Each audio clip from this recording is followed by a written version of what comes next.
Marie Antoinette, Queen of France, October 16, 1793, Paris. The French Revolution had consumed everything she knew. Her husband, Louis XVI, had already been executed 9 months earlier. Antoinette spent months imprisoned in the Conciergerie prison. She was brought before the Revolutionary Tribunal on October 14th. The trial lasted 2 days. The verdict was never in doubt. She was found guilty of treason, conspiracy, and crimes against the state. On the morning of October 16th, her hair was cut short. Her hands were bound tightly behind her back. She was placed on an open cart and paraded through Paris streets. Crowds lined the route screaming insults at the former queen. At the Place de la Révolution, the guillotine waited. Antoinette climbed the scaffold and accidentally stepped on the executioner's foot. She apologized. Her final words were, "Pardon me, sir, I did not do it on purpose." The blade fell at 12:15 p.m. Marie Antoinette was 37 years old. The crowd erupted. The executioner held her head aloft for all to see. Mary, Queen of Scots, a queen executed by a queen. February 8, 1587, Fotheringhay Castle, England. Mary had been imprisoned by her cousin Queen Elizabeth I for 19 years. She was accused of plotting to assassinate Elizabeth and take the English throne. The trial found her guilty. Elizabeth signed the death warrant reluctantly. On the morning of her execution, Mary dressed deliberately in crimson. Crimson was the Catholic color of martyrdom. She entered the great hall of Fotheringhay Castle with calm dignity. 300 witnesses had gathered to watch her die. Mary forgave her executioners and knelt at the block. The first axe blow missed her neck and struck the back of her head. The second blow was not clean either. The third blow finally separated her head from her body. The executioner reached for her head to hold it aloft. Her auburn wig came away in his hand. Her real hair was gray. Mary's lips continued moving for 15 minutes after her head was severed. Mary, Queen of Scots, was 44 years old. Her small dog had been hiding beneath her skirts and refused to leave her body. Socrates, father of Western philosophy. 399 BC, Athens, Greece. Socrates was charged with impiety and corrupting the youth of Athens. His accusers were politicians who feared his influence. The jury of 500 Athenian citizens voted to convict him. Socrates was offered the chance to propose an alternative punishment. He suggested he deserved to be honored and fed free meals for life. The jury was outraged. They sentenced him to death. Socrates spent his final hours calmly discussing the immortality of the soul with friends. His students begged him to flee. He refused. He said a philosopher must not fear death. At sunset, the jailer brought a cup of hemlock poison. Socrates drank it without hesitation. He walked around until his legs grew heavy. He lay down calmly and waited. The poison crept slowly upward through his body. When it reached his heart, Socrates died. His final words were, "Crito, we owe a cock to Asclepius. Do pay it, don't forget." Socrates was approximately 70 years old. His death became the most famous philosophical act in history. Ned Kelly, Australia's most legendary outlaw. November 11, 1880. Melbourne Jail, Australia. Kelly had been captured after the Glenrowan siege. He was shot multiple times through his unarmored legs and captured alive. His trial lasted only 1 day. The outcome was never in doubt. The judge donned a black cap and sentenced him to hang. Kelly's final public statement was defiant. Such is life. On the morning of November 11th, thousands gathered outside the prison. Inside, Kelly was led to the gallows. He reportedly walked calmly and without hesitation. The trapdoor opened and Ned Kelly dropped. He was pronounced dead at 10 a.m. Ned Kelly was 25 years old. His last words from the scaffold were simply, "Such is life." His skull was later stolen from his grave. It remained missing for over a century before being recovered in 2011. Anne Boleyn, the queen who lost her head for a king. May 19, 1536, the Tower of London. Henry VIII had grown tired of Anne after she failed to produce a male heir. He ordered her arrested on charges of adultery, incest, and treason. Most historians believe the charges were fabricated. Anne was tried and convicted within days. 5 men, including her own brother, were also executed on her alleged behalf. On the morning of May 19th, Anne was led to Tower Green. A French swordsman had been specially brought from Calais for the execution. Anne gave a final speech praising Henry VIII as a good and gentle sovereign. Historians believe she did this to protect her daughter Elizabeth's future. She knelt upright without a block, as was custom with a sword execution. The swordsman distracted her by calling for his sword when he already held it. In that moment of distraction, he swung and severed her neck in a single stroke. Anne Boleyn was approximately 35 years old. Her daughter Elizabeth would later become Queen Elizabeth I,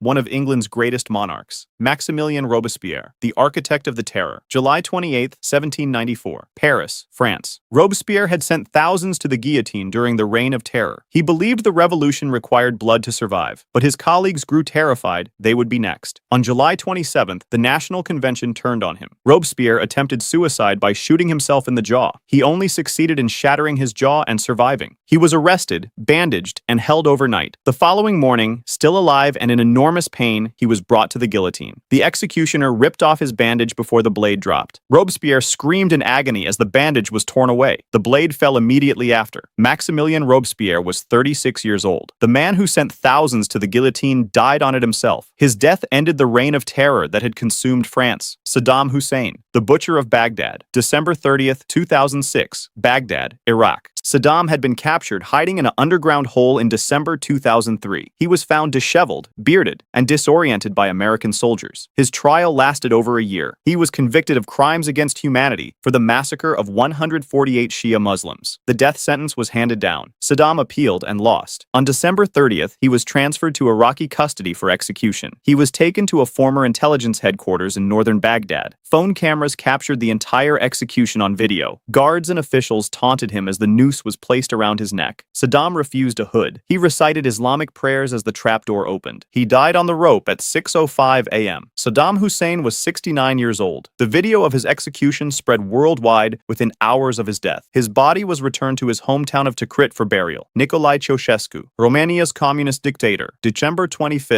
1989. Târgoviște, Romania. The Romanian Revolution had exploded just days before. Ceaușescu and his wife Elena had fled Bucharest by helicopter on December 22nd. They were captured by soldiers almost immediately. A hasty military tribunal was convened on Christmas Day. The trial lasted less than 2 hours. Both Nicolae and Elena were charged with genocide and economic crimes. Elena screamed at the judges throughout the proceedings. Both were sentenced to death. They were led outside to a courtyard. Nicolae and Elena held hands as they faced the firing squad. Elena refused a blindfold and began singing the Internationale. Soldiers opened fire before she finished singing. Both Ceaușescus died in the courtyard. Nicolae Ceaușescu was 71 years old. Elena was 73. The execution was filmed and broadcast on Romanian state television. Romanians watched their dictator die on Christmas Day. Timothy McVeigh, the Oklahoma City bomber. June 11, 2001. Terre Haute, Indiana. McVeigh had bombed the Alfred P. Murrah Federal Building in 1995. 168 people died, including 19 children. He was convicted of murder and sentenced to death. McVeigh never expressed remorse. He called the children collateral damage. On the morning of June 11th, McVeigh ate his final meal. He requested 2 pints of mint chocolate chip ice cream. He was taken to the execution chamber at 7 a.m. McVeigh chose not to make a final verbal statement. Instead, he had a written poem read, Invictus, by William Ernest Henley. He was strapped to a gurney and intravenous lines were inserted. At 7:14 a.m., the lethal injection was administered. McVeigh was pronounced dead at 7:14 a.m. He was 33 years old. 232 survivors and victims' family members watched via closed-circuit television. It was the first federal execution in the United States in 38 years. Muammar Gaddafi, Libya's dictator for 42 years. October 20th, 2011. Sirte, Libya. The Arab Spring had consumed North Africa. NATO forces had been bombing Gaddafi's military assets for months. Gaddafi had retreated to his hometown of Sirte. On October 20th, a NATO airstrike hit his convoy. Gaddafi survived the strike and attempted to hide in a drainage pipe. Rebel fighters discovered him crouching inside. He was dragged out bleeding and disoriented. Gaddafi pleaded for his life. He asked what he had done wrong. The rebels beat him and shot him multiple times. Video captured his final moments being dragged through the streets. Muammar Gaddafi was 69 years old. His death was announced by the Libyan transitional government hours later. A man who ruled Libya for 42 years died in a drainage pipe. If you enjoyed this video, subscribe for similar ones. Feel free to drop suggestions for the next video in the comments.